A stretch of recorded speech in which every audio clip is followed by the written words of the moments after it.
প্রিয় ভক্তরা, আজ আপনাদের আমি শ্রী চৈতন্য মহাপ্রভুর জীবনী নিয়ে কয়েকটি কথা বলবো, যা মানবজাতির জীবনে ভীষণভাবে জরুরি। তাহলে আজকে জানা যাক শ্রী চৈতন্য মহাপ্রভুর জীবন থেকে কয়েকটি কথা। তার জীবনীতে অসংখ্য কথা আছে, সব কথা একটা ভিডিওতে তো বলা সম্ভব নয়, তাই সংক্ষিপ্তভাবে কিছু কথা বলছি।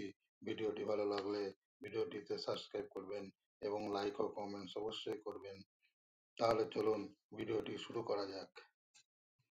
শ্রী চৈতন্য মহাপ্রভুর জীবনী। শ্রী চৈতন্য মহাপ্রভু আবির্ভূত হন 1407 শকাব্দের ইংরেজি 1486 সালে ফেব্রুয়ারি মাসে ফাল্গুনী পূর্ণিমার অপরাহ্নে পশ্চিম বাংলার নবদ্বীপে শ্রীধাম মায়াপুর নামক স্থানে। তিনি হচ্ছেন স্বয়ং ভগবান। তিনি ভক্তরূপে আবির্ভূত হন দুর্দশাগ্রস্ত মানুষদের প্রেম ভক্তি শিক্ষা দেবার জন্য এবং হরে কৃষ্ণ মহামন্ত্র সংকীর্তনের আরম্ভ করেন। শ্রী জগন্নাথ মিশ্র ছিলেন তার পিতা, এক মহান ব্রাহ্মণ পণ্ডিত। শিক্ষা লাভের জন্য তিনি নবদ্বীপে আসেন আদি নিবাস শ্রীহট্টে থেকে। সেই সময় নবদ্বীপ ছিল শিক্ষা এবং সংস্কৃতির প্রধান কেন্দ্র। শ্রী নীলাম্বর চক্রবর্তী নবদ্বীপের এক মহান পণ্ডিতের কন্যা শ্রীমতী শচীদেবীর সঙ্গে তাহার বিবাহ হয় এবং তিনি শ্রীধাম মায়াপুর গঙ্গার তটে বসতি স্থাপন করেন। জগন্নাথ মিশ্রের ঘরে শ্রীমতী শচীদেবীর গর্ভে কয়েকটি কন্যা সন্তানের জন্ম হয়। খুব অল্প বয়সেই তারা অপ্রকট হন। কেবল দুটি পুত্র সন্তান শ্রী বিশ্বরূপ এবং শ্রী বিশ্বম্বর প্রকট থেকে তাদের পিতামাতার স্নেহের দুলাল রূপে বর্ধিত হতে থাকেন। সর্বকনিষ্ঠ দশম সন্তান বিশ্বম্বর পরবর্তীকালে নিমাই পণ্ডিত রূপে প্রসিদ্ধ হন। তারপর সন্ন্যাস গ্রহণ করলে তার নাম হয় শ্রী কৃষ্ণ চৈতন্য মহাপ্রভু। শ্রী চৈতন্য মহাপ্রভু হচ্ছেন সেই পরমেশ্বর ভগবান শ্রীকৃষ্ণ স্বয়ং। জনসাধারণকে ভগবত ভক্তি সম্বন্ধে শিক্ষাদান করার জন্য তিনি ভক্তরূপে অবতরণ করেছিলেন।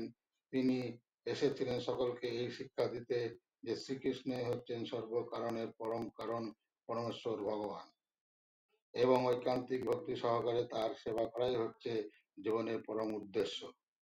তার শিক্ষার সারমর্ম হচ্ছে শ্রীকৃষ্ণ, যিনি ব্রজভূমিতে ব্রজরাজ নন্দ মহারাজের পুত্র রূপে আবির্ভূত হয়েছিলেন, তিনি হচ্ছেন পরমেশ্বর ভগবান এবং তাই তিনি সকলেরই আরাধ্য।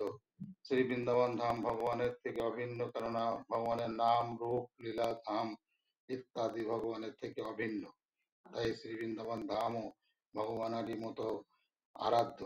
বৃন্দাবনে গোপ বালিকারা যে দিব্য প্রেম ভরে তার আরাধনা করেছিলেন, সেটি হচ্ছে সর্বশ্রেষ্ঠ আরাধনা এবং শ্রী চৈতন্য মহাপ্রভু এই পন্থাকে আরাধনার সর্বশ্রেষ্ঠ পন্থা বলে স্বীকার করে গেছেন।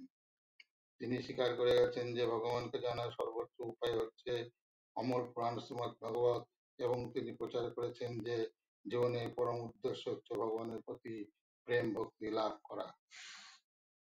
শ্রী চৈতন্য মহাপ্রভু 48 বছর প্রকট থেকে তার অপ্রাকৃত লীলা বিলাস করেন।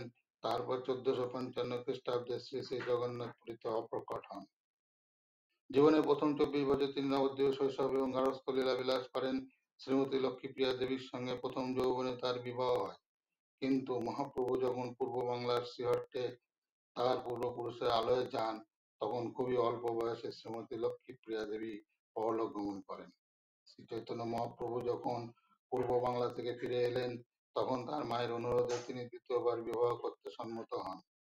তার দ্বিতীয় পত্নী শ্রীমতী বিষ্ণুপ্রিয়া দেবী আজীবন মহাপ্রভুর বিরহে কালাতিপাত করেন। কেননা 24 বছর বয়সে শ্রী চৈতন্য মহাপ্রভু যখন সন্ন্যাস গ্রহণ করেন, তখন শ্রীমতী বিষ্ণুপ্রিয়া দেবীর বয়স ছিল মাত্র 16 বছর।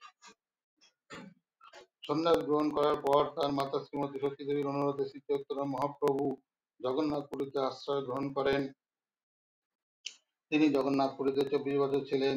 এই 24 বছরের মধ্যে প্রথম 6 বছর তিনি ভারতবর্ষের বিভিন্ন স্থানে, বিশেষ করে দক্ষিণ ভারতে ভ্রমণ করে শ্রীমৎ ভাগবতের বাণী প্রচার করেন।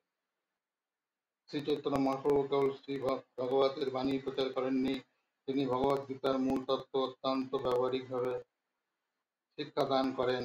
ভগবত গীতায় বোঝানো হয়েছে যে শ্রীকৃষ্ণ হচ্ছেন পরম ভগবান, এবং অপ্রাকৃত জ্ঞান সম্বন্ধীয় এই মহান গ্রন্থে ভগবান তার চরম উপদেশ দিয়ে বললেন, সর্ব ধর্মান পরিত্যাজ্য মামেকং শরণং ব্রজ।